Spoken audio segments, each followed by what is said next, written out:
Speaking of getting tips, did you hear from Mike Mularkey after it came out that he had lied to you a couple years ago, and then you had responded and kind of just, he almost told it as like, oh, this is like a funny story, and then you were just kind of Yeah. like, no, not actually a funny story.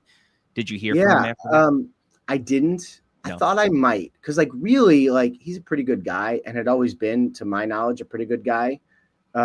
I was surprised and pretty disappointed in that. But like nobody really understands our world anyway. And for those of us who do this like for a living, like I take it pretty seriously. I try not to take anything personal, but I take it pretty seriously.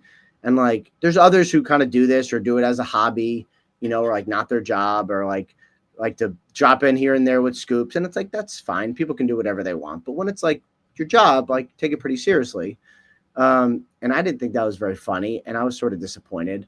Um, and I'm sure, look, Mike Mularkey made a lot of money, and probably doesn't care about me, which is cool. Like it doesn't matter. I just sort of thought he might be like, "Ooh, at the time I was trying to get back at the organization, but it made you look really bad. So sorry." But no, I didn't get anything from that. Which Yeah, whatever. and I think just hearing your perspective on it may have made him almost realize what he did, as opposed to not when he was initially thinking it was a funny story and then realizing that how it impacted you. Yeah, I So mean, I was more I thought maybe disappointed at the radio host thinking it was funny too. Like they're in our world and they sort of, yeah.